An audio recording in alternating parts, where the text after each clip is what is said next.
Fala, meu lindo! Minha linda!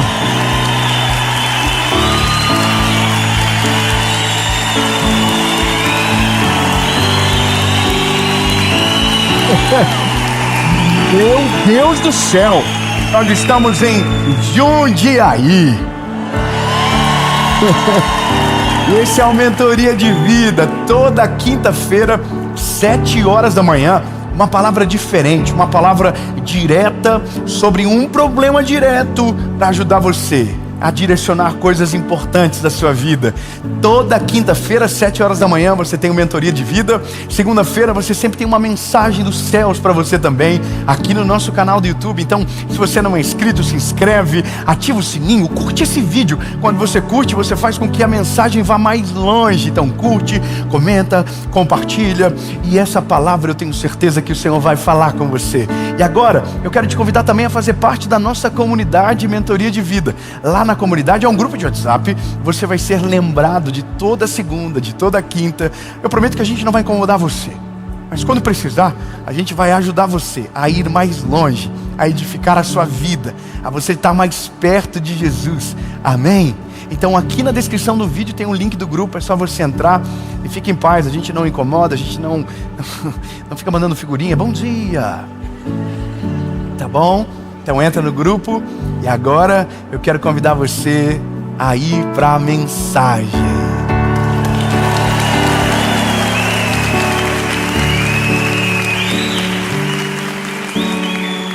Ai, ai.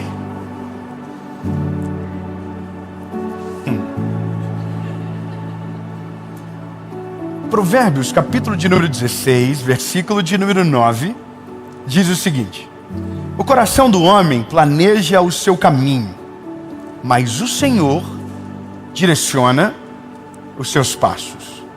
Amém? Veja comigo exatamente o que a gente leu. Olha o que o texto diz.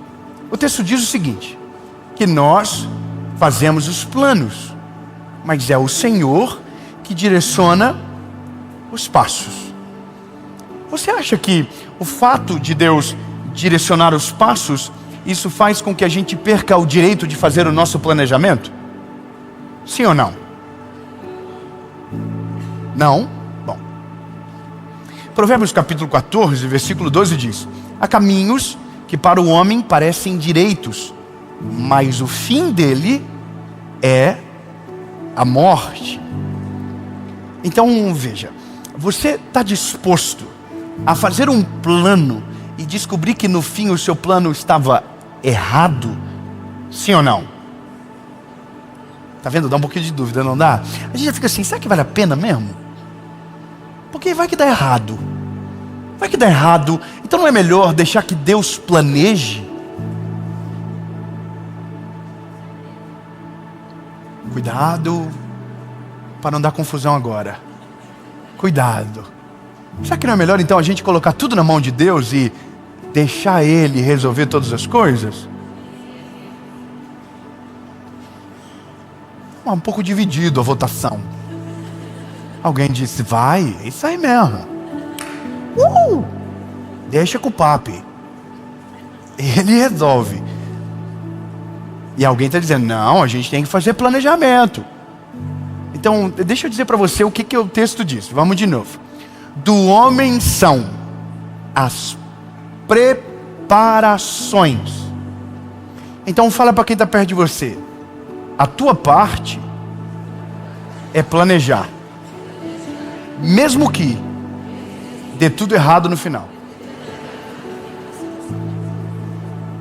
Complicado, não é? Porque nós estamos vivendo um tempo estranho. O tempo estranho que a gente está vivendo é o tempo de quem não se posiciona para aquilo que quer viver. O tempo que a gente está vivendo é um tempo assim: nossa, eu quero prosperar na vida, mas não faz nada. Eu quero casar,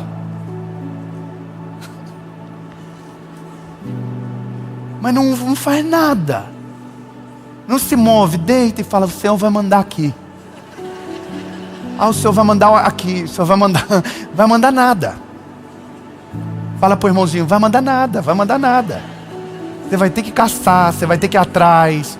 Você vai ter que mandar uma mensagem no direct, você vai ter que se expor, você vai ter que passar vergonha. Fala, você vai ter que fazer. Deus não vai mandar nada. Fala, raio só cai do céu.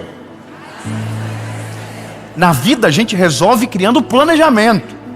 Não adianta, meu lindo, se você for apenas alguém que espera as coisas acontecerem, você não vai viver nada. A Bíblia diz que aquele que fica olhando o vento não irá colher absolutamente nada. Quem fica esperando não vai acontecer. Eu vou te falar uma parada que é uma coisa da minha cabeça talvez, mas eu me lembro que essa inquietação, ela nasceu dentro de mim no começo da vida. O começo da minha vida foi muito difícil. E quando eu digo muito difícil, por conta da minha casa, da minha família, eu ouvi muitas palavras de maldição durante muito tempo. Eu tinha um negócio comigo de que eu precisava provar para mim que tudo aquilo que eu ouvia era mentira. Mais do que saber que era mentira, eu queria ver com o meu olho que aquilo ali não tinha poder sobre mim. É uma coisa que parece engraçado para alguém, mas eu me lembro de coisas simples, como por exemplo, na tua casa não vai ter ar-condicionado. Sabe aquela parada? Eu vou ser mais claro.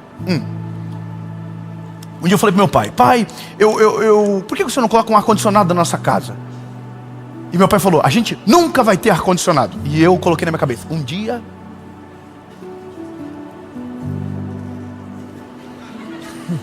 Eu sou assim, irmão, um dia eu vou ter uma casa e eu vou ter ar-condicionado na minha casa.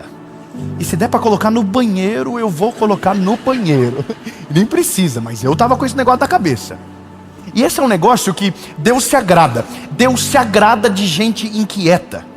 Deus se agrada de gente que se posiciona na vida. Deus se agrada com gente que se move, mesmo que tudo diga ao contrário. Eu vou te falar uma parada interessante. O nosso tempo é um tempo de pessoas que aparentemente estão esperando as coisas caírem do céu. Os homens não estão mais tão homens. A minha impressão é que aconteceu um problema na nossa genética. Os homens estranhos. Quem tem mais de 30, você está em extinção, amado. Valoriza o passe. Estou falando sério, minha linda. Se você casou com 30 plus, valoriza. Esses homens aí são os homens que pegaram o sol e não passavam protetor solar. Uns homens brutos. Fala amém, irmão. Fala amém, me ajuda. Entendeu? É uns homens que sabem bater uma laje. Entendeu? É uns homens que sabem fazer um concreto. É uns homens que sabem fazer uma linha de tijolo no plumo. Entendeu? É uns homens que instala pia. Entendeu? É uns homens. É macho. Meio perigoso. Os homens que falam, eita, mexe não. Mas hoje você viu que tem uns homens. Nossa. Ah não, tem um marido de aluguel agora. Não, irmão, contrata os maridos de aluguel, mas você tem que pelo menos ter a noção do que está acontecendo lá, irmão. Você tem que saber pelo menos a chave Phillips o que é. A chave Phillips, não sei quem é o irmão Felipe. Você precisa saber de algumas coisas. Então o que eu estou falando para você é, me parece que a gente virou uma geração passiva, aonde está dependendo de todo mundo, aonde a gente está dependendo, porque tem que ter alguma coisa, porque tem que conspirar tudo a favor. Não, irmão, a gente tem que voltar a ser parte de uma geração que nada conspirava a favor e a gente lutava contra o vento contrário. A gente se levantava e dizia, não, eu vou conseguir, eu vou dar conta, eu vou me levantar, eu vou me posicionar, eu vou fazer mesmo que não está dando certo para ninguém. Eu vou empreender, eu vou cuidar da minha casa, eu vou casar, eu vou ter filho. É coisa de posicionamento. Deus não vai mandar nada do céu para você. Então os homens nossos aqui, nossa galera aqui dos 30, talvez essa mensagem não é para vocês. Ou é? Porque tem uns 30 com ascendente em 23. Entendeu? E precisam ter trabalhado. Eu não estou falando agora só de homem, eu estou falando de mulheres também. De mulheres que foram engolidas por um discurso mentiroso, que perderam o sacerdócio da casa sobre os filhos, que perderam a essência feminina, que tentaram de uma maneira errada e se frustraram. E agora de repente me parece que a gente não está mais fazendo plano para o futuro, porque meio que tudo que acontecer está valendo. A gente vai vivendo, vai sobrevivendo, e parece que os nossos sonhos foram encurtados, e a gente vai perdendo a essência que torna a gente um caçador, que torna a gente alguém que se levanta e se posiciona. Como eu disse para você no começo, quando eu olho para a Bíblia, eu olho, por exemplo, Neemias. Deus chamou ele para dizer: Neemias, constrói os muros, reconstrói os muros. O que Neemias faz? Neemias faz um plano. Neemias chama a galera, cria uma estratégia, dá um prazo, vai para cima, resolve. A gente tem que ter pessoas que Deus tem um plano para a gente? Tem, mas eu quero fazer o que é a minha parte. Eu vou fazer aquilo que está na minha disposição. Eu vou bater a cabeça, eu vou correr, porque eu sei que Deus vai direcionar os meus passos, mas eu não vou ficar parado. Deus não direciona passo de quem está parado, Deus direciona os passos de quem está andando. Não, você não pegou, eu vou falar de novo. Deus não direciona os passos daqueles que estão parados. Quem está parado, você vira para um lado, para o outro, mas não vai para lugar nenhum. Agora quem está andando, Deus direciona os passos. Deus vai aplumando a caminhada, Deus vai direcionando o destino, Deus vai apontando o futuro, e você vai caminhando, tropeçando e levantando. Você vai caminhando, sofrendo, mas se recuperando. E quando você vê, você está vivendo o centro da vontade de Deus, porque você não parou, você não desanimou, você não desistiu, você ergueu a cabeça e foi até o final. Ou seja, não adianta nada achar que Deus tem um plano extraordinário e ficar parado na vida que você vive. Está na hora de a gente ficar inquieto, está na hora de a gente se incomodar com a vida e dizer: eu quero alguma coisa melhor. E não é sobre sacrificar prioridades, é sobre se levantar como uma mulher e um homem de Deus que quer viver o maior plano de Deus para essa terra. É alguém que quer exercer governo e liderança sobre tudo e sobre toda a realidade construída. É levantar de verdade. E eu vou falar uma coisa para você, meu lindo. A gente precisa colocar isso no coração dos nossos filhos agora. Se você quer, constrói o caminho para chegar até o lugar. Se a gente dá tudo, se a gente fazer tudo, os nossos filhos não saberão o desafio de absolutamente nada. É importante cair de bicicleta, tira as rodinhas logo. É importante o raladinho, é importante passar dor de cabeça, é importante se frustrar. A gente está protegendo a geração que vem, que daqui a pouco vai estar tudo parado assim, dizendo: vai fazer o quê? Não, irmão, levanta, sacode a poeira. Não fica acomodado na vida que você está, não. Eu quero viver algo melhor, eu quero poder trabalhar mais rápido, eu quero ganhar tempo para os meus filhos, eu quero gerir meu tempo. E esse é posicionamento. Então não adianta: Deus tem um plano comigo. Qual é? Não sei. Não, Deus vai fazer o quê? Não sei também. Você está fazendo o quê? Eu estou esperando, eu estou só aguardando. O maná vai cair do céu. Não, lindo, o maná caiu do céu só quando o povo estava perdido. Quando o povo chegou na terra prometida, eles tiveram que plantar, tiveram que esperar a colheita, tiveram que olhar para o céu para ver a estação perfeita para plantar. Não adianta. Se você quiser viver com a comida caindo do céu, se muda para o deserto. Mas eu não quero viver a vida toda no deserto, não, meu lindo. Eu quero viver no centro da vontade de Deus. Eu quero ir para a terra prometida. E aí Deus está falando que é a terra prometida, então aprende a plantar rápido, aprende a olhar as estações e tomar as decisões certas e sábias. E sabe por que eu estou falando isso para você? Porque é direcionamento, é inquietação, é colocar dentro de você um negócio assim: nossa, deixa eu olhar minha vida aqui. Mesmo carro há 20 anos, mesmo jeito de falar há 10, nunca mudou, ainda fala as mesmas coisas, problema, não evolui. Já viu? Tem gente que não evolui. Você passa 10 anos, a pessoa ainda está no mesmo assunto, ela ainda está na mesma realidade, ela ainda está reclamando dos mesmos problemas, e para ela você diz: nossa, que vida boa. Não é boa nada, irmão, vida sofrida. E você acha que é bom, mas você está errado. Essa é uma vida estagnada. A gente não foi feito para estagnar. Quem estagna amolece e fica perdido no tempo. Sabe qual que é a coisa da nossa vida que a gente só descobre quando o tempo passa? É quando a gente olha para trás e a força e a energia que a gente tinha já não tem mais, e não dá mais tempo de tomar decisões ousadas que nos levariam para um outro nível. É quem deveria ter estudado na hora certa e não estudou. É quem deveria ter pedido demissão e corrido para outro trabalho e não correu. É quem deveria ter se posicionado e tomado uma decisão clara e não tomou a decisão. Então o tempo passou e disse: poxa, agora é tarde demais. É verdade, é tarde demais. E aí? Vai fazer o quê quando a vida passar? Vou falar um negócio que aconteceu comigo. Quando eu tinha 10 anos de idade, 9 anos de idade. Qual que é a idade que a gente vai para a quinta série? 10 anos? Bom, quando eu tinha 9 anos, então eu estava na quarta série e vi uma propaganda de televisão. O pau estava torando lá em casa, irmão. O pau estava torando, briga, confusão, palavra de maldição, só treta. E eu estou assistindo a propaganda eleitoral. Amém. E estou olhando que na minha cidade tinha um colégio que tinha ganhado um prêmio de melhor colégio municipal do Brasil. Isso eu acho que eu nunca contei na minha vida para ninguém. Pelo menos publicamente, para as pessoas, amigos perto, já contei. Foi para minha mãe, obviamente. Falei: mãe, tem um colégio na nossa cidade que ganhou como o melhor colégio público do Brasil, mãe. A minha mãe, com interesse maravilhoso. Deus mudou minha mãe, estou falando que Jesus já mudou o coraçãozinho dela. Mas ela falou, não vale a pena não. Mãe, é gratuito, mãe. Não, tem que ir lá, pegar a fila de madrugada e não sei o quê. Deu 1 milhão de desculpa e não foi. Irmão, eu dormi com aquele negócio atravessado na barriga aqui, ó. Eu estudava de manhã. Quando acabou a aula, eu falei, sabe de uma que? Era final do ano, já dezembro. Peguei a bicicletinha e falei, eu vou lá no colégio. Era um colégio que dava uns 15 minutos de bicicleta da minha casa. Pá, bicicletinha, pá. Fui lá no colégio. Cheguei no colégio, o guarda, portão fechado, falou, tudo bom, menino? Tudo bem. O que você quer? Eu falei, vim estudar aqui.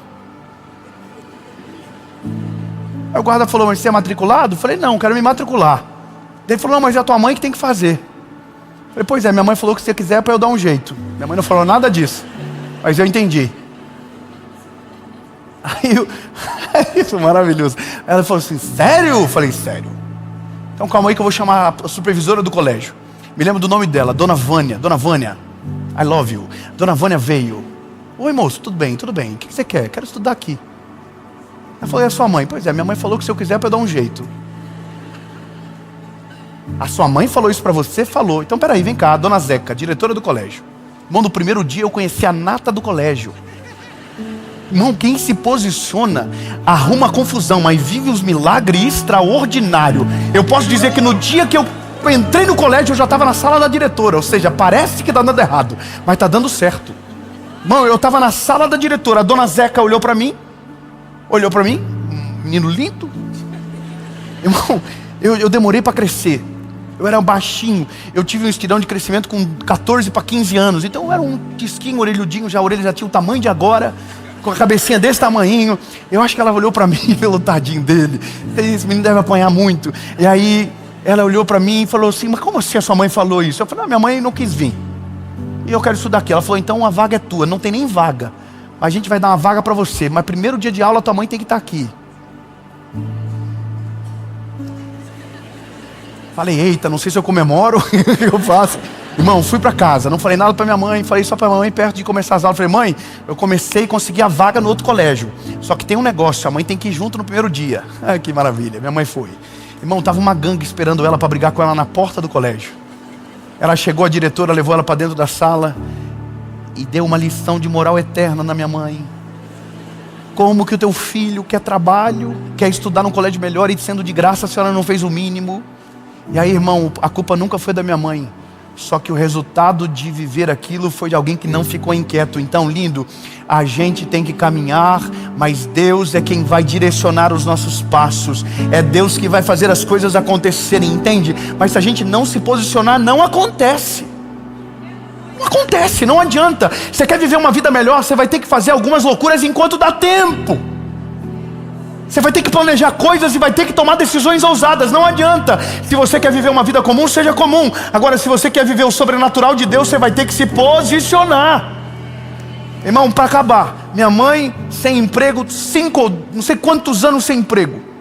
Minha mãe trabalhou no banco durante 10 anos. Eu tinha uma na minha memória, mamãe trabalha no banco. Fui com a minha mãe na Caixa Econômica, minha mãe reclamando no carro comigo, no carro não, na bicicleta, que não conseguia trabalho, que não sei o quê. E eu tô aqui na cabeça, eu vou fazer um negócio hoje então. Cheguei no banco com a minha mãe estava lá esperando no caixa, eu saí de perto dela e fui lá na mesa da gerente. Falei, oi senhora, tudo bem? Imagina, irmão, eu tinha 12 anos. Falei, tudo bem com a senhora? Tudo bem. Pois é, minha mãe precisa de emprego. Eu tô falando uma coisa para você, eu tô dando um testemunho pessoal, e não é para mostrar, nossa, que garoto ousado. Não, irmão, que menino doido. Sem juízo, mas tem coisa que só vive com quem toma decisões ousadas e se posiciona para viver a vontade de Deus. Eu falei para ela, Etienne, era o nome dela, Etienne, Dona Etienne. Eu falei, minha mãe, ela trabalhou em banco 10 anos já. Ela falou, sério? Só que aqui só entra concursado. Eu falei, sério, mas não tem algum tipo de vaga que dê para ela? Ela falou, olha, eu acho que abriu uma vaga na terceirizada do banco. Falei, pois então eu vou trazer o currículo da minha mãe. Irmão, fui na minha mãe e falei, mãe, consegui um trabalho para mãe. Minha mãe falou assim, como assim? Falei, vem cá mãe, levei ela lá na mesa da Etienne. Falei, olha aqui ó, é a minha mãe. Essa mulher trabalha muito, sinistra. Isso aqui não erra a conta. Irmão, consegui um emprego para minha mãe num lugar totalmente Sabe, não foi feito para aquilo, não era aquele momento. Mas é só isso que eu quero que você entenda. A nossa geração precisa tomar um posicionamento para viver aquilo que Deus tem para a gente. Se você não se posicionar, você não vai viver o extraordinário. Eu só quero colocar um ânimo em você agora, dizendo para você, meu lindo, não existe nada impossível para aqueles que se levantam na presença de Deus e dizem: Senhor, eu quero viver algo a mais, eu quero ir além, eu quero viver algo sobrenatural. Senhor, eu quero fazer alguma coisa. Deus só vai dizer uma coisa para você: levanta e sai da onde você está. Sai da onde você está, levanta, sai da tua terra e vai para o lugar que eu te mostrarei. Se você ficar parado, você não vai viver o sobrenatural, e acabou.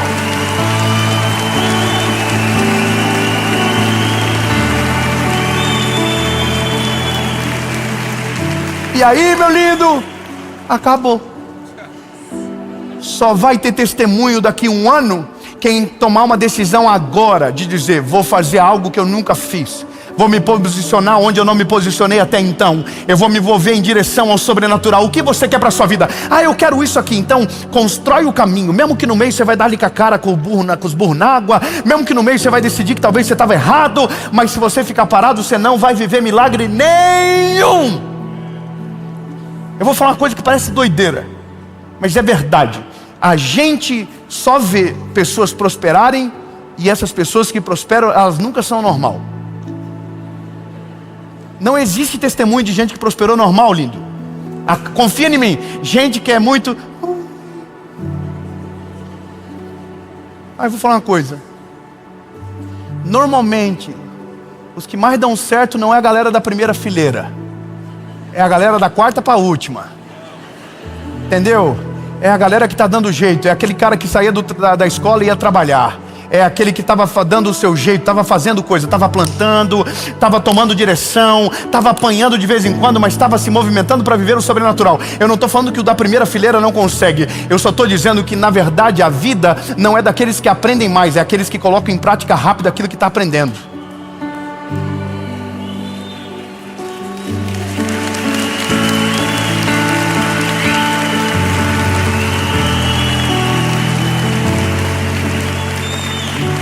Resumindo, irmão, termino dizendo: sempre é os louquinhos que se destacam. Sempre tem uma história maluca por trás. Pode ver, irmão, todo mundo que está vivendo algo extraordinário tem uma loucurinha por trás. Fez o que ninguém teve coragem, pediu as contas na hora que ninguém era para pedir conta, entendeu? Se movimentou de um jeito diferente, orou com ousadia que ninguém tinha coragem. Só vive milagre quem olha no meio da tempestade de Jesus. Eu sei o que está aí mesmo?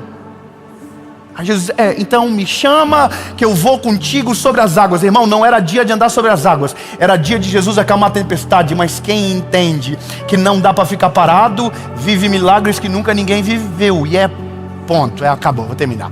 Jesus, obrigado, porque o Senhor é maravilhoso, incrível, top, e o Senhor hoje está sacudindo a nossa estrutura, dizendo: quer viver algo diferente, começa a se direcionar em direção à minha voz, e viver aquilo que somente eu tenho para você. Mas se tiver parado, vai viver e morrer parado.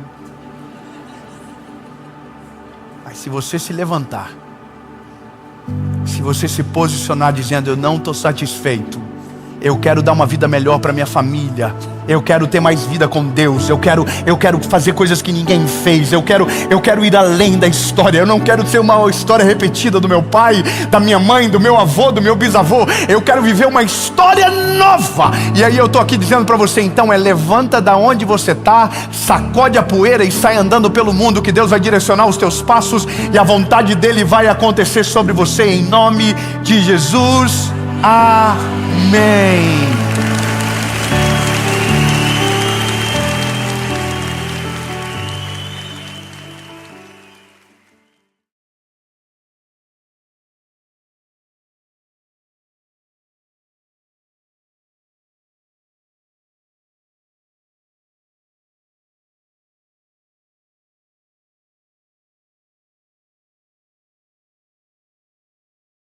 Fala, meu lindo!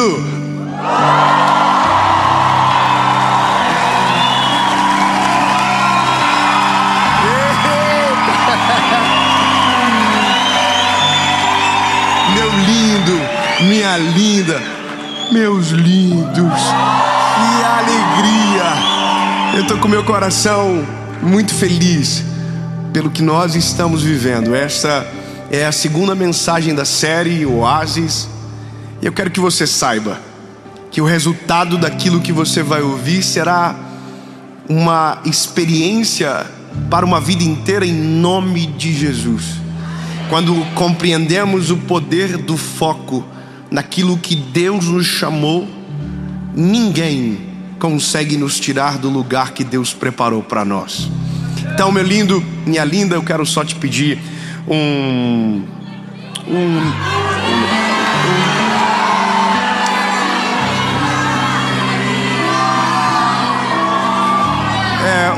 povo clama. O nosso sonho é chegar a 10 milhões de pessoas nesse canal. E falta pouquinho. Falta 1 milhão e 800, eu acho. 2 milhões, 2. No máximo 2. 900 e pouco. Então, irmão, se você ainda não é inscrito no canal, se inscreve, ativa o sininho e manda pros amiguinhos. Até, irmão, curte o vídeo. Quando você curte o YouTube entende que é algo relevante, ele manda para mais gente. Então, obrigado pelo apoio. Isso aí, o povo vai entendendo, porque às vezes tu vê o vídeo e fala, nossa, top. Não, comenta, curte, compartilha e vamos pro vídeo.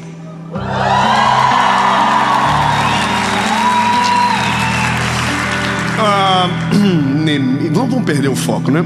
Neemias, capítulo 6, versículo de número 3, diz o seguinte: e enviei-lhes mensageiros a dizer: estou fazendo uma grande obra, de modo que não poderei descer, porque cessaria esta obra enquanto eu a deixasse para ir ter com vocês.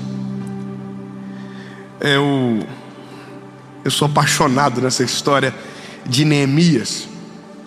Talvez você já deva ter ouvido muitas vezes, mas eu quero isolar uma frase.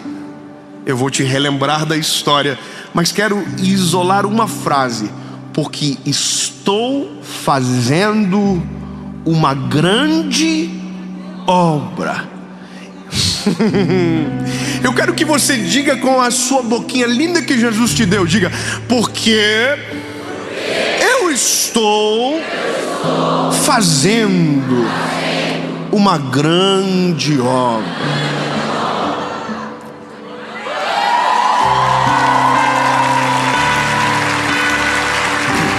Quando essa mensagem nasceu, eu pensei em vários temas, alguns um pouco assim, alfinetativos. Será que existe essa palavra? Por exemplo, não baixe o nível. Irmão, eu não sei você, mas eu sou tentado a baixar o nível todo dia. Você sabe que as pessoas te irritam. Irmão, se tem uma coisa que as pessoas têm o dom é de irritar. Vai para a rede social para você ver, 10 minutos. Ai, irmão, abre a caixinha de pergunta para você ver. Eu abro a caixinha de pergunta, 10 minutos, me arrependo. Eu abro a caixinha de pergunta e penso assim: nossa, virá coisas novas, novas demandas, novas dúvidas, tudo igual, os mesmos BO de sempre. E primeiro entre as 10 sempre tem alguém perguntando: e tatuagem?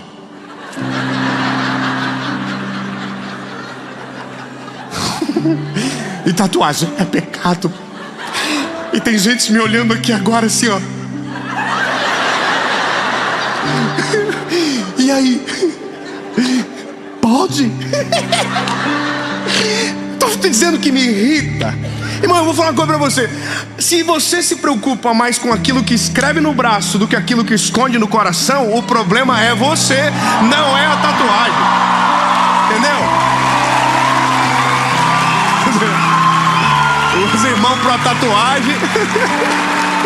Os irmãos pro tatuagem tudo. Calma, irmão, ninguém está liberando nada. Só estou dizendo que tem coisas que são mais importantes do que outras.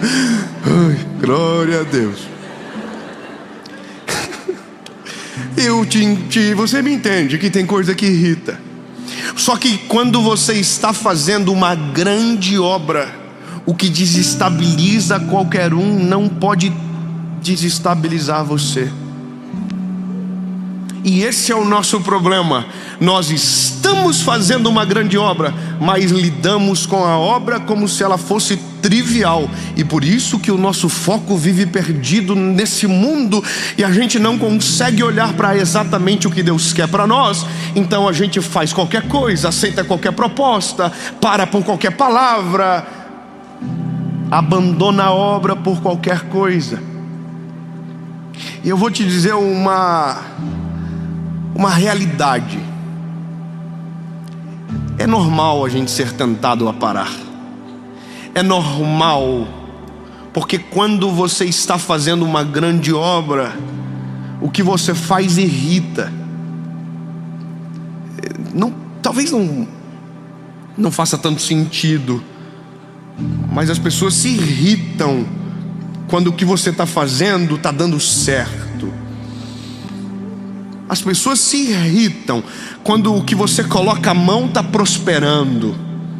As pessoas se incomodam. E eu quero que você divida em 3 coisas que acontecem sempre. Acontece aqui e repete aqui. Vão ridicularizar, vão rir, não vai adiantar. Vão criticar, não vai adiantar. E se nada der certo, vão tentar tirar você do jogo. E eu vou te provar isso pela palavra. Tudo isso nasceu. Um dia eu estava vendo uma Discovery Channel, canal dos tio. History Channel, Discovery Channel. Só velho assiste.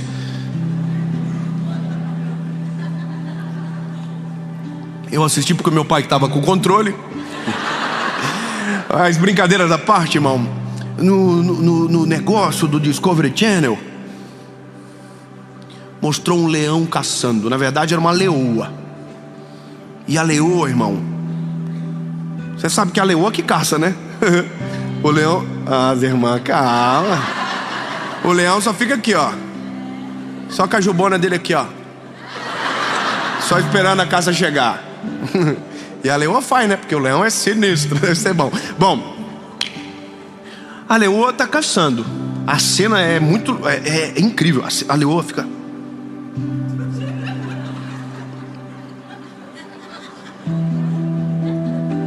Consegue ver a leoa? Só o leão, né? Glória a Deus. Não, mas ela fica assim, ó. Aí ela faz assim, ó. E ninguém ouve.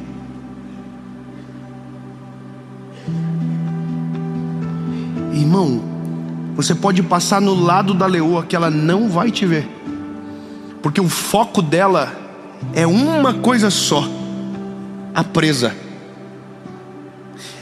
Ela não olha para mais nada. Esse vídeo, quando eu vi, estava falando exatamente sobre isso. O poder de foco que o leão, ou no caso aqui a leoa, tem na caça. Ela escolhe a vítima, a presa. Ela se prepara, ela espera, ela é sagaz, ela espera o tempo certo, mas nunca sem tirar o olho. Ela está com o olho fito na presa, até a hora que ela identifica, porque não perdeu o foco, que a presa está prestes a ser abatida. Então ela vagarosamente se aproxima e ataca a presa, e a presa descansa no Senhor.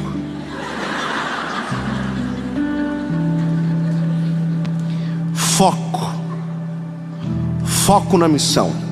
Neemias recebeu uma missão do Senhor: reconstrua os muros.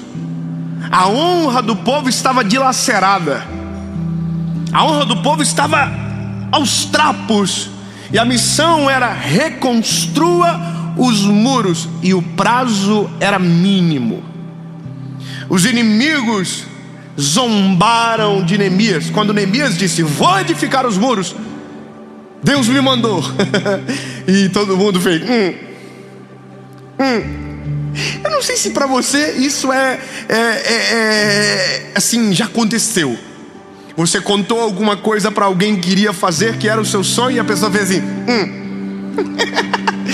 Irmão, isso acontece 24 horas por dia. Sempre tem alguém sonhando, querendo fazer, e sempre tem alguém dizendo: não vai acontecer, não vai rolar, com você não dá. Tem gente que inclusive vai usar você contra você. Como assim? Ele vai dizer, te lembrar quem você é. Irmão, eu vou falar uma coisa pra você. Deus falava comigo quando eu era criança umas paradas sinistras, e as pessoas lembravam pra mim quem eu era, pra dizer que Deus não ia fazer não. A primeira vez que eu fui pregar na minha igreja, o líder lembrou quem eu era pra mim. Ele falou assim: meu pior adolescente. Eu ia pregar, irmão, no dia, não precisava daquela. Ele falou assim: ó, esse aqui é o meu pior adolescente. Então ele quis me humilhar. Ele colocou uma foto na tela do meu último retiro que eu participei. Irmão, eu era tão magro que de frente parecia que eu estava de lado, e como eu estava de lado, parecia que eu tinha ido embora. E eu assumi para pregar naquele cenário. E eu vou falar uma coisa linda. É óbvio que ele não fez por maldade, mas quando você entende que a obra que Deus tem com você é muito maior do que você, falar vai te trazer problemas. O tema da mensagem mudou várias vezes. Eu te disse, foi não baixa o nível, depois foi fala baixinho. Porque tem coisas que se você falar, as pessoas vão rir tanto que vai te irritar. Então às vezes é melhor você, nossa, lembra daquela musiquinha que a gente cantava na igreja? Na casa de Deus é bem quietinho, é melhor falar baixinho, por conta dos irmãos invejosinhos. Bom, essa é a minha versão. Vão rir. Sanbalat e Tobias riram. Falaram: você é fraco, o povo de vocês é fraco demais, vocês não vão conseguir, o tempo é curto demais, não vai rolar. Primeira coisa que acontece, eles riem, eles não acreditam. E aí a Bíblia diz que o Neemias é vida louca, irmão. Neemias reúne o povo e diz: nós vamos regaçar. E começaram a trabalhar. E aí a segunda coisa aconteceu. Quando o que você diz que era sonho começa a se tornar realidade, vão menosprezar a realidade que você está vivendo. Compreende isso? Era um sonho, riram do sonho, agora é uma pseudo-realidade. Está aparecendo. Vão ridicularizar, vão dizer que é só um foguinho de palha. Eu sei porque eu ouvi isso. Foguinho de palha. Pensa uma palhinha que dura. Mas falaram que era foguinho de palha. No dia que o primeiro vídeo da primeira série estourou, recebi uma ligação de um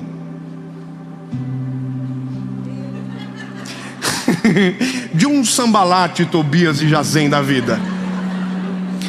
Porque eu quero que você saiba, bebê, normalmente quem te ataca, você sabe o nome porque é de perto.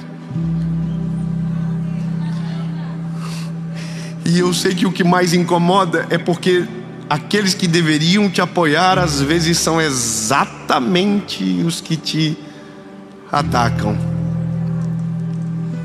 Aleluia. Esse vídeo vai ser em direta para muita gente, tá? Grupo da família vai bombar. Escolham quem é Sanbalat e Tobias. Aleluia. Normalmente aquele que está perto, que deveria nos apoiar, parece que a gente já ouviu isso, né? É exatamente aqueles que nos atacam, que ridicularizam, que dizem que não é possível, que não vai acontecer. Então, entenda que a segunda etapa é que quando está acontecendo, alguém te liga, e eu estava falando isso para você. recebi uma ligação de uma pessoa, de um brother. E ele disse para mim: rapaz, eu vi o que está acontecendo. E eu irmão, eu tinha dado 10 mil visualizações. A minha mãe me ligou dizendo: que é isso, hein? Tá famoso. Minha mãe. E ela ficou brava porque tinha um dislike no vídeo. Ela queria saber se dava para descobrir quem era.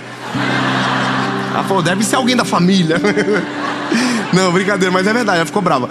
Mal sabia ela o que viria pela frente. Mas esse meu amigo ligou e falou assim pra mim, ó: aproveita.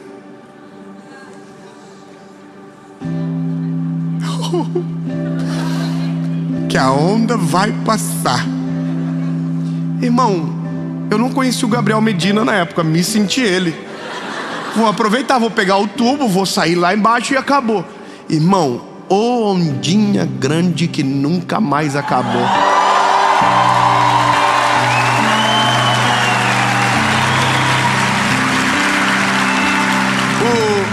O Neemias está construindo um muro. E tudo isso vai acontecer com você. Eu quero só que você entenda. Vai acontecer, está acontecendo, já aconteceu e vai ser assim para sempre. Deus manda a obra, você entra de cabeça na obra, vão rir de você, vão ridicularizar você, depois vão dizer que é fogo de palha, que é uma onda que vai passar. E você está lá trabalhando no muro, sem baixar o nível. Tem gente que não consegue. Eu sei, e o problema é isso. O problema é que a gente perde o foco muito rápido. Tem gente que perde o foco no início, tem gente que perde o foco no meio, tem gente que perde o foco quando está quase acabando, ele desmorona. E, irmão, eu vou falar uma coisa para você. O ser humano tem um negócio grave. Ele tem um problema de autoafirmação terrível. A gente pode até dizer que não, mas a gente gosta de alguém que diz assim: nossa, que benção que você é. A gente é assim. A gente é ser humano. Eu não faço para agradar homens. Faz. Sempre tem um backgroundzinho por trás. Eu não me importo com a opinião dos outros. Importa sim. Se falarem que você tá ruim, irmão, eu vou falar uma coisa pra você. Eu sou casado há 12 anos com a mesma esposa. Glória a Deus. Para sempre. Irmão, ela tem um negócio que é tão engraçado que eu falo pra ela assim, ó: amor, tem um negocinho no dente. Ela fala... E ela some. E ela volta chateada comigo, porque eu falei que o dente estava sujo. Ela: por que não me avisou antes? Ela nunca mudou. É sempre assim. Ou seja, você pode dizer que não se importa, mas você não aceita que alguém te vê menos do que você deseja ser. O ser humano é assim. Eu entendo que a nossa batalha é perder isso a cada dia, mas nós somos homens. A gente é assim. E reconhecer isso é o que me dá o foco para matar isso dentro de mim. Porque você não vai ser bem aceito para sempre. Você não vai ser amado para sempre. Você não vai ser unanimidade jamais. E quanto mais longe você for, quanto maior for a obra que você carrega, quanto maior for a obra de Deus na sua vida, se prepare. Vão rir ainda mais, vão ridicularizar ainda mais e vão tentar tirar você do jogo. E é isso. Ou você aceita que a vida é assim e se prepara com foco, força, fé no eterno, ou desiste de uma vez, bebê. Ou então diz: Senhor, não quero nada que glorifique o teu nome. Quero algo easy. Quero viver uma vida superficial, trivial. E aí tudo bem, nunca ninguém vai rir. Nunca ninguém vai ridicularizar. Não vai acontecer nada, só relaxa, só senta na rede, deita e vive. Mas isso você também não quer. Isso ninguém quer. Por isso, bebê, que das duas uma, como diz o irmão Ratinho, ou vai ou racha. O Neemias está construindo o muro, e quando o muro está ficando pronto, eles dizem: ele vai terminar no prazo. Porque não tinha mais o que fazer, estava ficando pronto. Os inimigos começam a ter que reconhecer. Mas eles não reconhecem da forma correta. Eles reconhecem tirando o mérito do que você está vivendo. Então eles dizem: não, vai ficar pronto, hein? Mas se pousar um animal, o muro cai. Se encostar, o muro derruba. E o Neemias está aqui, ó. trabalhando, focado. Posso dizer uma coisa olhando nos teus olhos, lindo? Todas as vezes, eu vou repetir isso para que você nunca mais esqueça, que Deus te der uma grande obra para realizar, 3 coisas irão acontecer. Rirão de você, irão rir, irão ridicularizar a obra que está aparecendo, e quando a obra estiver quase pronta, vão tentar tirar você do jogo. Mas tem uma 4ª coisa que ninguém fala ou às vezes esquece: que quem riu, ridicularizou, tentou tirar você do jogo, quando a obra fica pronta, vão ter que olhar para a obra e reconhecer o Deus que deu ela para você.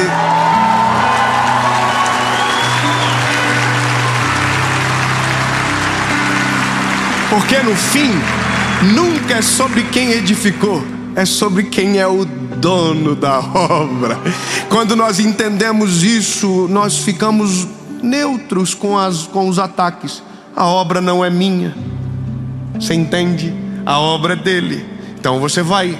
Então riram, ridicularizaram, e por terceiro e último foi o que acontece que a gente leu: criaram um plano. Faltavam só as portas para ser edificada, só faltava isso, não faltava mais nada. Então chamaram ele: Neemias, desce, vamos fazer as pazes, vamos juntar todo mundo, vamos ficar amigo. É doido isso, né? Você já viveu isso? Eu já vivi umas coisas sinistras. Você já viveu assim, ó, uma pessoa que humilhou muito você, querer ser teu amigo de repente do nada? Sim ou não? Posso contar uma historinha rápida, só um desabafinho?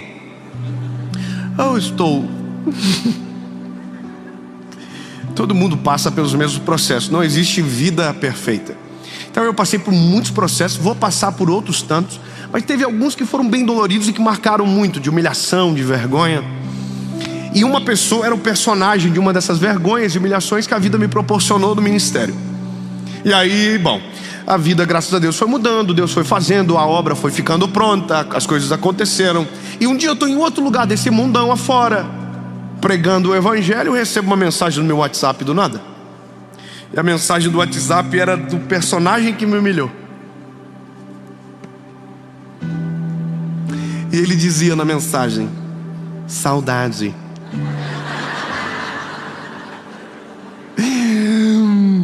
Saudade do que a gente não viveu. Saudade de você, meu amigo. Fica até quando? Vamos tomar um café? Irmão, eu confesso para você que eu li a mensagem assim, pensando: tá na hora de eu colocar esse amado no lugar dele. Descer o nível, perder o foco. Você entende? Riu, não deu certo, ridicularizou, não deu certo, e agora quer tirar você do jogo de vez. Tome cuidado com as ciladas que se armam para você perder aquilo que Deus te deu, lindo. Tome cuidado com os atrasos, tome cuidado com as alianças que aparecem do nada. Seja inteligente. Tem alianças que aparecem do nada e que nunca apareceriam se você não estivesse vivendo a estação que Deus te colocou. Pois então pense 10 vezes antes de se aliançar com quem apareceu. Não porque você é alguém, mas pelo que você está vivendo importa. Tome cuidado com pessoas que se aproximam de você só pela estação que você está vivendo, não por quem você é em Cristo Jesus de verdade. Toma cuidado, vão chamar você. O homem me chamou, está até hoje esperando, porque eu não estava com saudade dele, e muito menos ele de mim.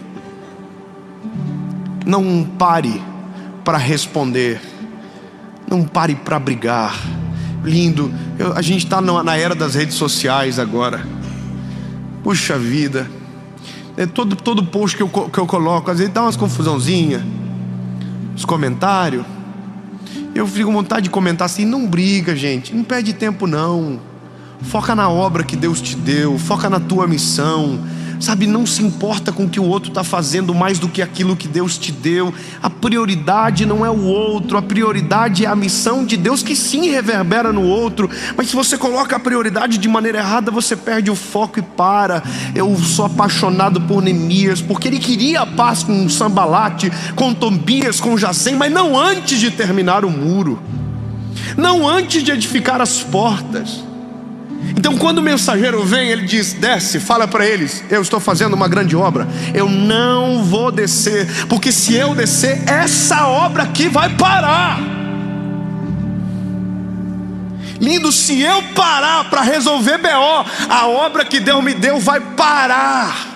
Então eu preciso entender, eu resolvo a obra que Deus me deu, e Deus me ajuda a resolver as tretas que causam a obra. Deixa que Ele resolva, deixa que Ele governe, deixa que Ele toma conta, deixa que Ele te defenda.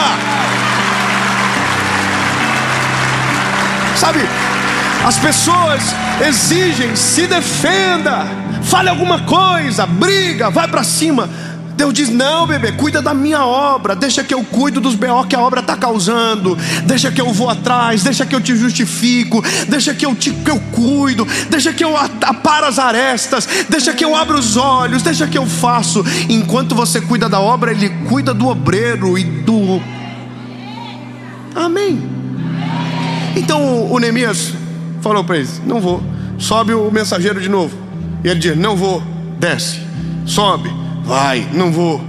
Na quinta vez, quem estava tentando chamar a atenção falou o que estava acontecendo. Vocês estão querendo humilhar a gente. Vocês acham que vocês vão fazer e vai ficar por assim? Bom, irmão, foca na obra, que a obra dá certo. 58 dias e o muro ficou pronto, com as portas edificadas, e a honra do povo foi reestabelecida. Irmão, eu quero que fique muito claro isso no teu coração. Preste atenção, nunca mais esqueça: Deus não me deu uma obra e deu só para mim. Existe uma obra, existe um plano perfeito de Deus com você. 8 irmãos acreditaram, então eu quero que aumente o número. Eu vou dizer: existe um plano de Deus com você. Então você precisa entender que se o plano é de Deus, combina com Ele. Ou seja, é muito maior do que você. Mas quando Deus te dá, é uma chance extraordinária de que o que você faz começará a glorificar aquele que te criou. Então, lindo, foco na obra. Dave, mas vão rir. Foco na obra. Mas vão me humilhar. Foco na obra. Irão criar mentiras ao meu respeito. Foco na obra. Irão tentar me tirar do jogo. Foco na obra. Porque o dia que a obra ficar pronta, e ela vai ficar, deixa eu parafrasear, porque Deus tem um plano na sua vida, e o dia que ele começar a acontecer, e o dia que o plano for a sua realidade, aqueles que riram, zombaram, não acreditaram, desencorajaram, terão que olhar nos teus olhos, e se não conseguir falar, irão se calar, porque a obra é muito maior do que o obreiro, o plano é muito maior do que o sonhador, porque o dono da obra, o dono do sonho, o criador do plano é perfeito, não erra. E se ele deu algo para você, é porque ele já viu feito.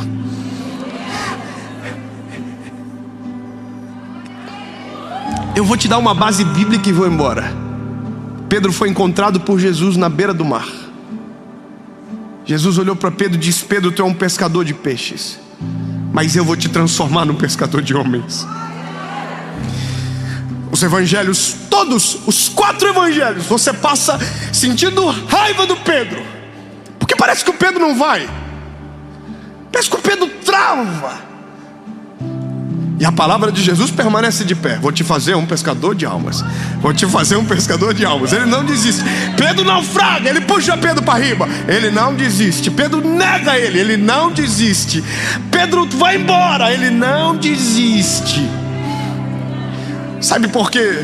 Porque quando Jesus começa no Pedro, lá no começo dos evangelhos, Jesus já tinha visto o Pedro de Atos capítulo 2, o Pedro de Atos capítulo 3. Me explica melhor. É muito simples, lindo. Quando Deus te escolheu para a obra que tem para você, Ele já viu a obra pronta, feita pelas tuas mãos.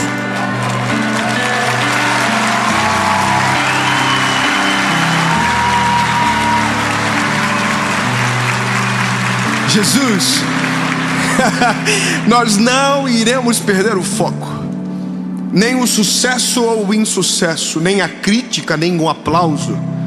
Nada, Jesus, irá tirar o nosso foco, porque estamos fazendo uma grande obra e nós não iremos descer, Jesus. Nós não iremos parar. Não importa o que se levante, não importa o que falem, não importa o que pensam. O que importa é a obra que o Senhor nos deu, e nós não iremos parar até que ela fique pronta. Em nome de Jesus. Amém.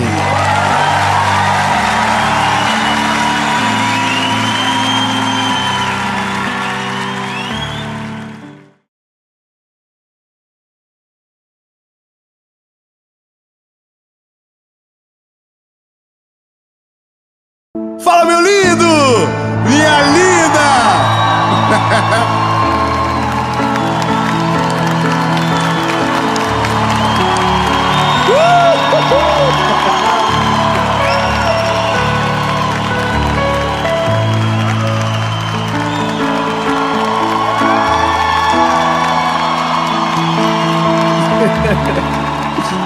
Ai, Jesus maravilhoso.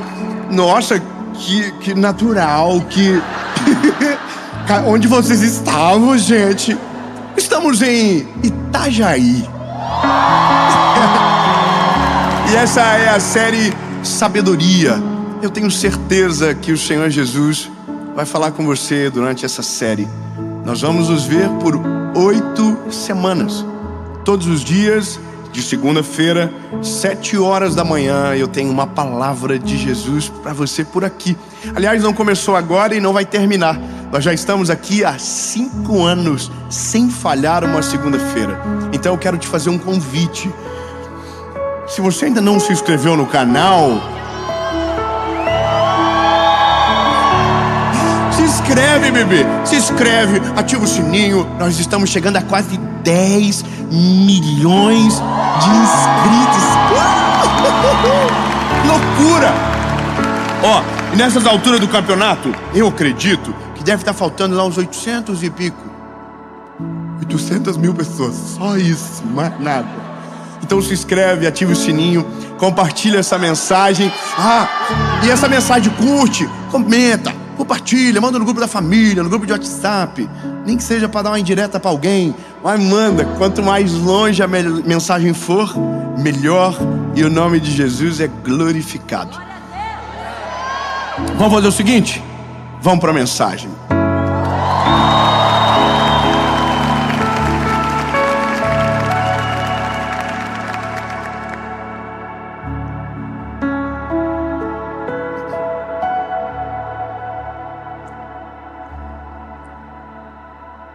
Segundo Samuel, capítulo 9, versículo de número 6.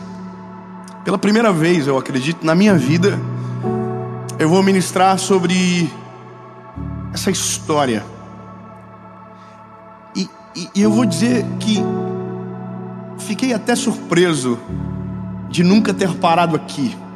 Mas como disse no começo, como disse só para vocês, não somos nós que escolhemos o que vai para a mesa. Quem escolhe é o dono, e hoje essa é a escolha.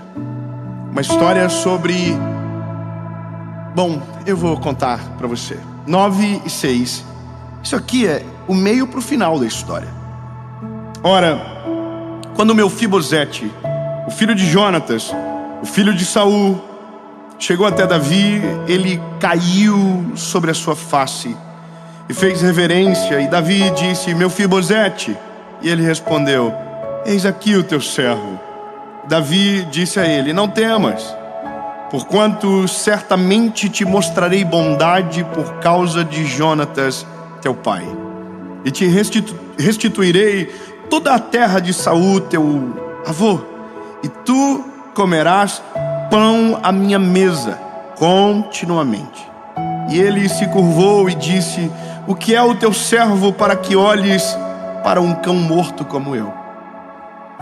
Essa é uma das histórias da Bíblia, como milhares de histórias do nosso tempo, que o começo é trágico demais a ponto de a gente imaginar a possibilidade de uma esperança, de uma reviravolta, de uma história diferente.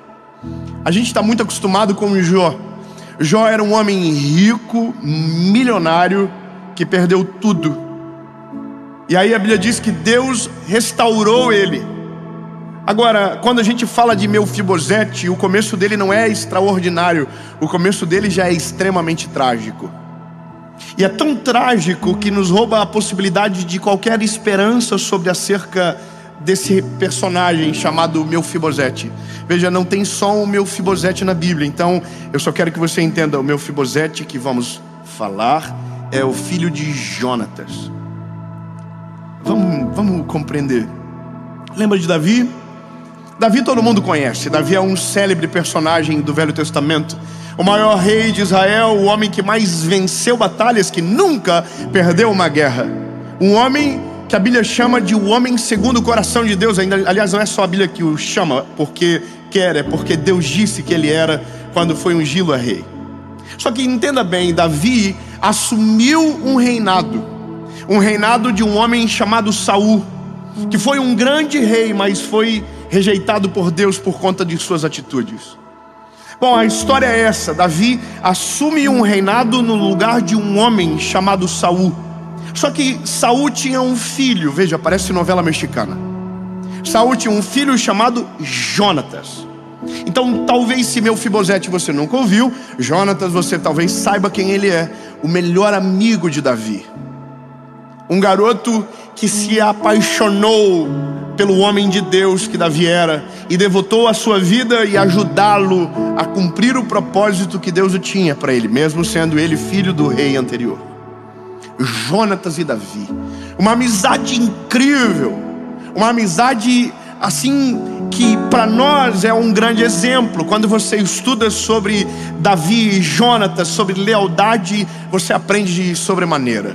Só que aí a Bíblia vai dizer que quando eles estão nessa amizade, em 1 Samuel capítulo 18, a Bíblia nos relata que Davi fez um pacto com Jonatas, que ele nunca iria desamparar a descendência dele. Bom, essa é a história. Agora, o que você precisa saber é o que Deus havia predito aconteceu. Davi se tornou o rei de Israel. Mas antes desse reinado acontecer, Jonatas e Saul morreram em uma guerra. Olha que loucura. Morreu em uma guerra, os dois juntos. A notícia chegou e havia um bebê de 5 anos que, quando souberam da notícia, ao correr com o garotinho, esse garotinho caiu do colo. O nome dele é Mefibosete. Olha onde a gente está chegando. Mefibosete caiu no chão, e quando ele caiu no chão, quebrou os pezinhos, e aquele dia tornou Mefibosete aleijado. Então perceba, esse garoto era da descendência real. Era um garoto que provavelmente seria um rei, se parássemos para pensar que a lógica seria de pai para filho. Mas já estava quebrando isso em Jonatas. Não seria Jonatas o próximo rei, seria Davi. Então ele já não é mais a possibilidade de um rei, e agora ele é um aleijado sem pai, sem avô, sem história. Toda a história foi destruída. Um novo rei assume, tudo é apagado. E aí a Bíblia diz que esse garoto, Mefibosete, não fica em Jerusalém. Ele vai para um outro lugar chamado Lodebar. Lodebar, o significado é seco, sem pasto. Então essa é a história. Mefibosete, um garotinho de 5 anos, fica aleijado, vai morar num lugar ruim, péssimo. E é isso o final da história. Tudo para dar errado. Tudo para não acontecer. Eu não sei se você compreende o que eu vou te explicar, mas tem pessoas que nascem no berço de ouro. Você sabe do que eu estou dizendo, que tem tudo para dar certo na vida, para prosperar. Agora tem pessoas que desde o seu nascimento as coisas parecem que tem tudo para dar errado. Você não consegue acreditar na possibilidade de salvar, de ver alguém dando certo dentro de um cenário de tanto horror. E quantas histórias nós conhecemos assim? Quantas vezes somos repetidos de circunstâncias que nos mostram que se você não nasceu no lugar ideal, não tem como nada acontecer com você. Ou como se você tem um marco já começando de tragédia, talvez aquilo seja a sucessão da sua história. E aí a Bíblia vem e joga na nossa cara uma história de um garoto de 5 anos que já está aleijado, que não tem mais história, que não tem mais possibilidade, e é jogado num lugar chamado Lodebar, no pior lugar para alguém crescer com esperança. Ponto. Essa é a lógica. Só que aí olha que incrível. A Bíblia diz que Davi, com o passar do tempo, um dia, dentro do palácio real, chama por um dos servos de Saul, chamado Ziba. Esse servo chega até Davi, Davi é o rei, e ele pergunta: um dia eu fiz uma promessa para Jonatas, e lembrei dessa promessa que fiz, e gostaria de saber, existe alguém da descendência de Jonatas cujo qual eu possa demonstrar bondade e misericórdia? Aí Ziba diz: tem alguém. Quem é? Aí ele diz: Mefibosete. Conta para Davi. Mefibosete era um garoto, filho de Jonatas, que quando soube da notícia dos pais, a babá que correu com ele no colo deixou cair no chão. Ele ficou aleijado e hoje ele está em Lodebar. Aí, para mim é maravilhoso. A Bíblia diz: Davi falou para Ziba: pois mande chamar. Vamos de novo. Vem comigo, Bárbara. A Bíblia vai dizer vem comigo, Itajaí, pelo amor de Jesus. Olha só, uma história está prestes a mudar. Davi diz para Ziba: mande-o chamar.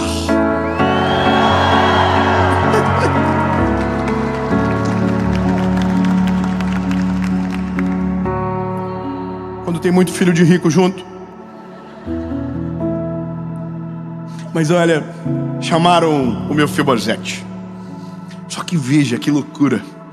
Mefibosete está prejudicado emocionalmente, fisicamente, abandonado. Então agora de repente o rei lhe chama. A cabecinha dele está assim: bom, o rei quer exterminar o resto da linhagem do meu avô. E aí ele chega no palácio com muito medo, horrorizado do que poderia acontecer. E aí Davi diz para ele: Mefibosete, não tenha medo. Eu não te chamei aqui para outro motivo, senão por amor e misericórdia sobre o teu pai, Jonatas. Veja o detalhe. Ele vai colher de algo que nunca plantou. A aliança não foi com ele, a aliança foi com o pai dele. Ele vai experimentar o que não merecia. Ele vai viver o que não sabia que poderia acessar. Ele vai entrar em um lugar que nunca imaginou entrar, ou que jamais passaria pela cabeça dele que um dia chegaria. E o nome disso é graça. Aleluia. Eu vou explicar para você da forma mais poderosa que existe o significado da palavra graça. Essa palavra que ouvimos milhares de vezes na vida, dizendo: Deus é um Deus de graça, Deus tem graça sobre nós. Encontramos graça ao olhar de Deus e a gente diz: o que significa? Bom, é isso aqui o significado: colher do que não plantou, viver do que não merecia, entrar no lugar que nunca entraria, poder desfrutar do que não era para ele, mas alguém lembrou-se dele de graça. Aleluia! Meu príncipe, você é alvo de graça. Quando você vive do amor de Jesus, você vive de algo que nunca mereceu, que não pagou o preço, que não tinha como acessar, que não merece, que não é digno, que não poderia alcançar, mas Ele disse: vai viver graça, favor imerecido. Mas vamos lá, vamos voltar à história. Eu gosto de novela, série. É que novela é coisa do passado, não é verdade? Eu sei, eu não assisto novela, mas série, todo mundo é viciadinho aqui. A Bíblia vai dizer que Davi diz para ele: não precisa ficar com medo, eu te chamei aqui para exercer graça sobre você, pelo que prometi para o seu pai. Aí a Bíblia diz que o menino, o Mefibosete, jovem, diz para ele: o que eu fiz para você, para me trazer aqui? E ele se compara a um cão, a um animal. Ele diz: eu sou como, em algumas traduções diz, um cão doente, um animal sem valor. E essa é a identidade desse garoto, sem valor, sabe, perdido em suas emoções, sem esperança, sem conseguir acreditar que ele poderia alguma coisa, que ele não merecia aquele lugar. E aí Davi, mediante tudo isso, chama Ziba e diz: Ziba, restitui a ele todas as terras de Saul. Calma, vamos de novo. Primeira coisa, tira ele de Lodebar. Segunda coisa, restitui a ele todas as terras de Saul. Terceira coisa, os filhos e a descendência dele serão servidos por você e sua família. Ele está dizendo: Ziba, você não trabalha mais para mim, agora você trabalha para ele e para a família dele. Eu não vou cuidar só dele, eu vou cuidar dele e da geração que vem depois dele. Calma, tem mais. E você, Mefibosete, vai comer na minha mesa todos os dias da sua vida. Lindo, isso aqui para mim é o Evangelho.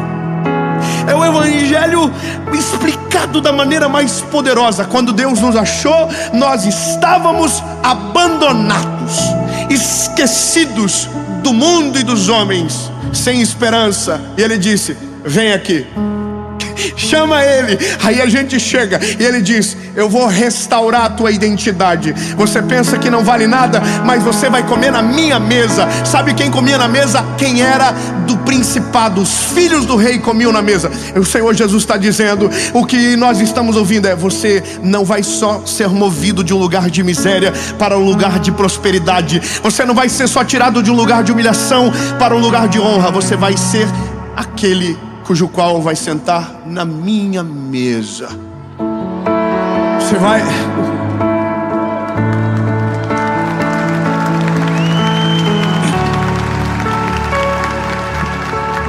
Eu vou ficando ansioso. E aí ele diz: e você não precisa se preocupar. Agora eu vou cuidar de você. O meu servo Ziba vai ser o teu servo. Aí a Bíblia vai dizer quantos servos tinham, quantos eram da família de Ziba, quantos eram os servos que serviriam. Muita gente, todo mundo sendo deslocado só para cuidar da vida do Mefibosete. Aí Mefibosete está... Ele diz: não, acabou. Ô Ziba, todo mundo aqui come nas suas casas, mas ele todo dia traz para cá, vai sentar comigo, vai comer comigo. Eu vou cuidar dele, da geração dele, de quem vier depois. a sua família está destinada a isso, vocês vão cuidar dele. Meu lindo, eu tenho uma palavra de Deus para você. Tem que ter um negócio nisso tudo. É que normalmente ouvimos a seguinte palavra: Deus lembrou de você. Você ouviu isso? Quantas vezes alguém diz, primeiro, ou fui esquecido por Jesus, Jesus me esqueceu. Tem muita gente assim, não tem? Dramático. Eu tenho 3 filhos, irmão. Um é o dramático da história. O dramático é o Noah, o do meio. O do meio, irmão, ele mudou a minha forma de educar. Porque se eu educasse ele da maneira do João, ele não ia aguentar, irmão, porque o pai tá brigando comigo. Quando eu começo a brigar com o João, ele começa a dizer, pai, eu não fiz isso, tá, pai? É que tem os filhos da casa do pai. Tem gente que é mais dramático. Talvez você seja um desses. Porque Deus não me ama, porque Deus não me fala comigo, porque Deus gosta de todo mundo, de mim não. Deus me esqueceu. Então aí alguém diz pra você ter esperança, Deus lembrou de você. Aí a gente fica, que alegria. Então eu tenho uma palavra muito ruim. Nossa, vou falar olhando pra câmera. Deus não lembrou de você. Porque só lembra alguém que um dia esqueceu. E Deus jamais esqueceu de você. Ele sabe quem você é, Ele sabe aonde você mora, Ele sabe o seu nome e Ele se importa com você. A graça, o amor, o favor de Jesus estão com você desde sempre. Não é que Ele não lembrou, que não viu, é a gente que não percebeu ainda. O amor dele nos cerca, o amor dele nos envolve, a graça dele nos envolve. A nossa identidade é restaurada, a nossa geografia é transformada e o nosso lugar de honra é devolvido. Só acontece isso quando Jesus está na história. Lembre-se, não tem como Deus esquecer, porque Ele é Deus. Aí isso começa a curar o que? Nossa identidade. Porque na cabeça dele é Davi que está lembrando, mas não é Davi que está lembrando, é Deus que não deixou Davi esquecer. Vamos melhorar. Lindo, a gente acredita às vezes que Deus não se move através de pessoas. Mas sim, Deus se move através de pessoas. Quando alguém lembra de você, foi Deus que não o deixou esquecer. Eu vou melhorar, eu prometo. A Bíblia vai dizer que 3 coisas aconteceram de maneira automática quando Mefibosete chega. E a primeira delas é a identidade. A identidade é a coisa mais importante do ser humano. Identidade é o que você acredita sobre você. E isso aqui é a coisa mais importante e a mais dolorida do ser humano. Porque nós temos uma série de complexos que nos envolvem. Todos nós aqui temos as nossas próprias histórias. As histórias de criação, as histórias da vida. E essas histórias, todas elas em algum momento dão uma lascadinha nessa nossa identidade. Então chega um momento da nossa vida que ter uma identidade bem firmada é um divisor de águas. E o que é essa identidade bem firmada? Quando eu não acho que sou, quando eu tenho certeza do que eu sou. Quando eu tenho certeza do que eu sou, eu me movo no mundo com confiança. Não é qualquer coisa que me afeta, não é qualquer coisa que me paralisa. Agora, quando eu não sei o que sou, qualquer coisa me afeta, qualquer coisa me paralisa, qualquer coisa me bloqueia, qualquer coisa faz eu querer desistir. É isso. Então a primeira coisa que Deus faz no homem, quando o traz para perto, Ele restaura a nossa identidade. Oh, aleluia! Ele restaura a certeza de quem somos. E isso acontece através de uma atitude. Veja, Davi com Mefibosete fala: eu não vou só cuidar da tua descendência, você vai comer na minha mesa, Em outras palavras, ele está dizendo: eu não vou fazer caridade por você, eu vou resgatar o teu lugar de direito. Deus não quer fazer ação de caridade com você, meu lindo. Deus não trabalha com Pix, não. Deus não quer ajudar você a comprar o gás. Deus não quer ver você mudar de casa nova. Não é sobre isso. O que Deus quer é que você volte a acreditar o quanto Ele ama você, o quanto você é importante para Ele, o preço que Ele pagou na cruz do Calvário. E isso se chama identidade, porque sei em quem tenho crido e sei que é maravilhoso. Quem você é mais importante do que o que você tem. Eu sei quem eu sou filho de Deus, aleluia. Irmão, tive uma criação durante muito tempo que não foi saudável, mas quando Jesus me encontrou, eu tenho uma autoestima alta, irmão. Eu não me acho, eu tenho certeza. Eu sou lindo, sou no meu padrão. Tem um monte de padrão. No meu, top. Sou inteligente, sou amado, sou escolhido. Os irmãos todos assim: se acha? Não, eu tenho certeza. Vamos exercitar quem você é. Eu faço isso com meus filhos, vou fazer com vocês pela primeira vez. Diga comigo: eu sou abençoado. E diga: eu sou amado. Diga: eu sou escolhido. Diga: eu sou o Filho de Deus.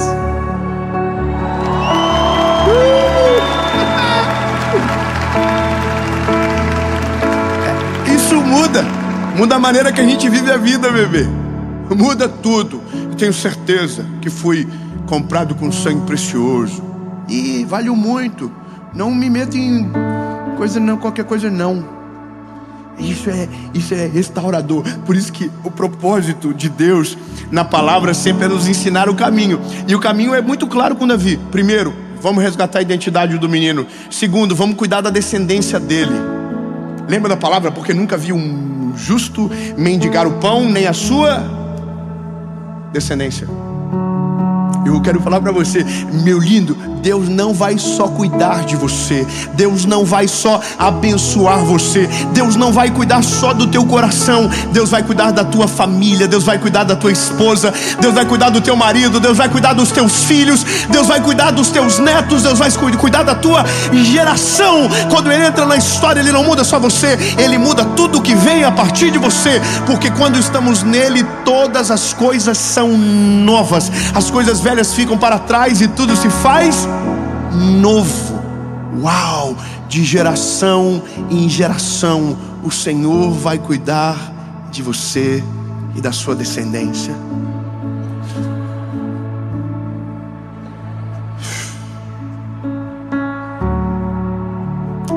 Aí a terceira coisa,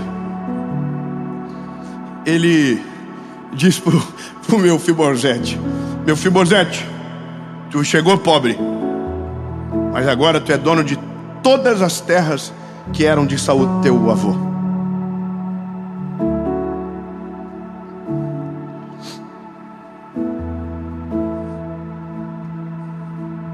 Mefibosete, só tem como trazer as escrituras? Só porque eu nem sei o que o meu avô tinha, porque eu nunca desfrutei de nada disso. O senhor tem que me mostrar o que é que eu vou possuir, porque eu nunca nem vi. O senhor tem como só dar um teaser, assim, pelo menos colocar no GPS, mandar a localização, para eu saber o que é, porque eu nunca nem sequer sonhei com isso. Uau! O senhor só manda a Ziba me lembrar dos lugares. Só que aí, entenda, ele sabe o que tem, mas não vai precisar ir para lá, porque o lugar dele é na mesa do rei agora. Ele pode ir aonde quiser, mas ele sempre vai voltar para o melhor lugar, porque não é sobre o que você tem, é quem você é. Fala para quem está pertinho de você, fala, não é sobre o que você tem, é sobre o que você é. Eu sei que tem rico do teu lado, pode falar para ele, não estou nem aí. Irmão, não é sobre o que você tem, é sobre o que você é. Não importa as posses, importa o coração. A primeira coisa que Deus quer que você entenda é, Ele quer que você saiba quem você é. E tudo isso por graça. Você pensou que estava esquecido, mas o Senhor sempre soube onde você estava. Só que mandou te chamar. Eu quero declarar algo de Jesus sobre a sua vida. Eu quero declarar uma nova história. Uma nova história onde o teu passado não importa, onde o teu presente é curado, onde a tua identidade ela é reestabelecida. Você não é quem os outros dizem que você é. Você é o Filho de Deus, o Filho do Criador, aquele que te amou tanto a ponto de entregar o Filho dele na cruz do Calvário por você. Ai, o seu futuro, bom, o seu futuro é parte da nova história que Deus tem para você.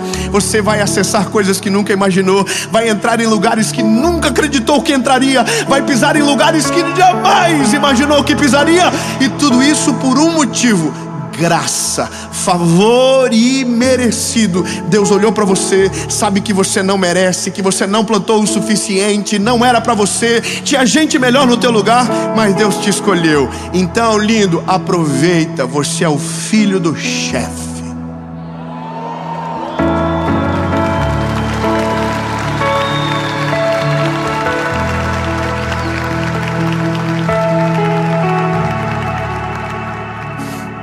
Thank you, Jesus.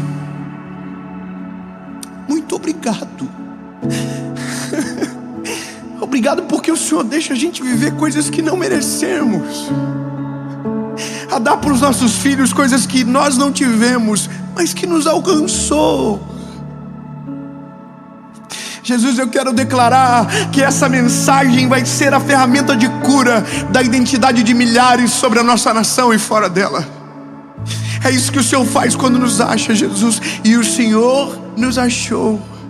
Nossa identidade, Jesus, é firmada na Tua palavra, não no que dizem sobre nós. O Senhor é o nosso Deus. O Senhor é o nosso Deus. O Senhor é o nosso Pai.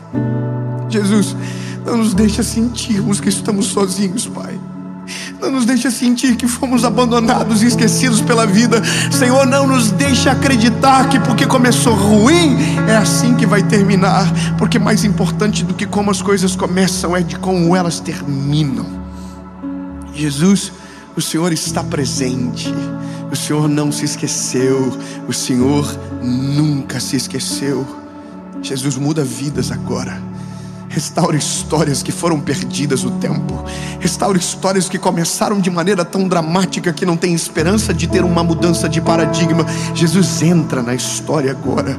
A graça encontra agora os lares, Senhor Jesus, as famílias, os corações arrebentados de complexos de inferioridade, que não acreditam na possibilidade de algo novo. Sim, Tu és o Deus de histórias novas, de histórias sobrenaturais.